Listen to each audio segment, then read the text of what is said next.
Jones versus Combs, Part 10. Now, this is getting ready to get into wiretapping and mail fraud, but let me go back and clear up a couple of things. So previously, it said there was an R&B singer that was consorting with underage girls and sex workers. I couldn't catch it because, I don't know all of these players and.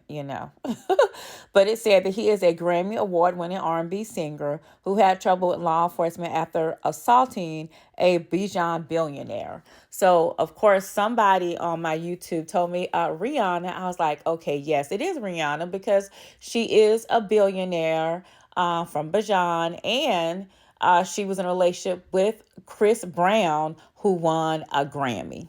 Okay. So that it clears up that was the last one. And also the Philadelphia rapper, we now know, because I kept thinking Safari, but it's actually Meek Mill. And my daughter actually said Meek Mill. So it is Meek Mill. And by now, I'm sure you've heard the reports that he possibly allegedly crashed his car due to now the gay rumors, because it was said that he had sex with Jay-Z, Stevie J, Usher. Those are all who are named in the lawsuit. And let me be clear, you all, they're players in the lawsuit, but they're not defendants. So let me tell you again who are the defendants and why they are the defendants.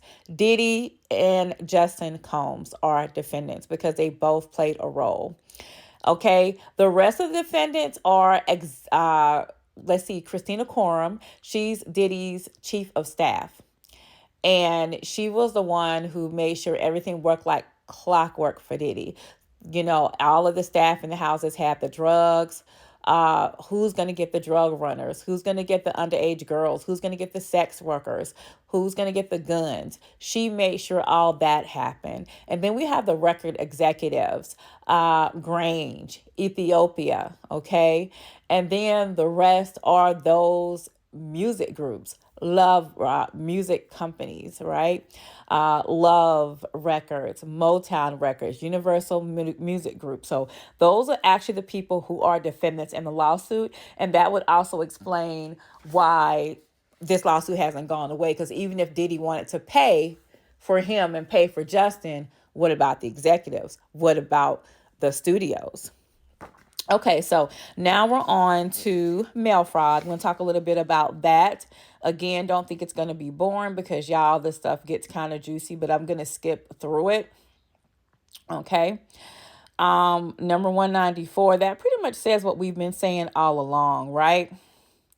But let's skip down to the bottom of 194, where it says relying on mail, email, social media messenger, and telephone to distribute and interstate wires to disseminate the misleading information described hereas, as well as to receive profits from the artists, creatives, musicians, and producers.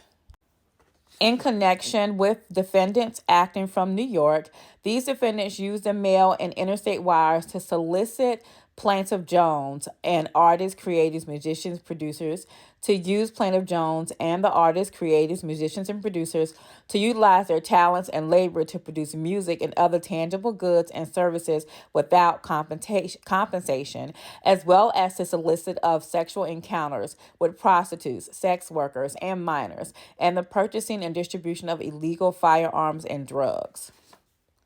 So that's where the wire fraud and all that comes into play, because they were using social media, mail, interstate. Whew, I see charges coming up. Okay, let's see what 196 is about. Again, it's talking about them using the interstate wires for those things, among other things, solicitation of sexual encounters with prostitutes, sex workers, and minors, and the purchasing and distribution of illegal firearms and drugs. Each of these acts were undertaken with the knowledge and approval of all defendants in furtherance of their goals of their conspiracy. Okay, now bringing in somebody else. Robin Greenhill, the accountant. Okay, I'm at 197. Oh, let me change my page. Hold on. Okay. 197, Robin Greenhill, the accountant, would ensure the wiring, funds transfer, or cash payments to sex workers. Frankie Santella, Moy Baum, Brendan Paul, and KK is his chief of staff, Diddy's chief of staff, Christina Coram, would also be responsible for ensuring payment to sex workers in cash. Young Miami, Jade, and Daphne Joy were paid a monthly fee to work as Mr. Combs' sex workers and receive payment via wire transfer from Robin Greenhill, which outlined defendants' ongoing criminal operation.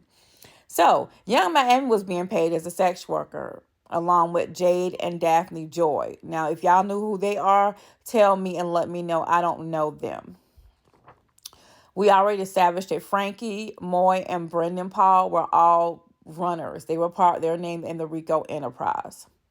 During the 10 years preceding the filing of this action and to the present, all defendants did cooperate jointly and severally in the commission of 3 or more of the predicate acts that are itemized, and that leads that.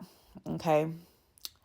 Being at an exact date unknown to plaintiff, but within 10 years preceding the filing of this action, defendants have knowingly, willfully, and unlawfully participated in a pattern of racketeering activity that continues to this day. So I know, remember, Mr. Jones' interaction with Diddy and this basis of this lawsuit is from 2022 and 2023, but do not forget, because of all that Diddy told him and all that he saw about the past as far as what Diddy told him and the evidence from the past is why they know about, everything that happened. All right, new page. Let's see what's on here.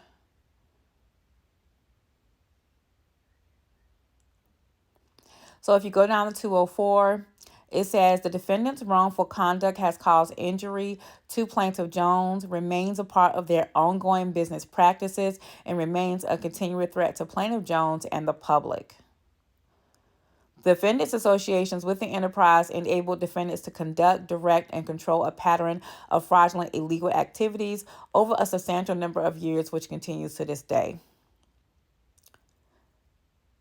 To further their goals, defendants working in concert engaged in various forms of criminal activity, including the solicitation of and sexual encounters with prostitutes, sex workers, and minors, and the purchasing and distribution of illegal firearms and drugs.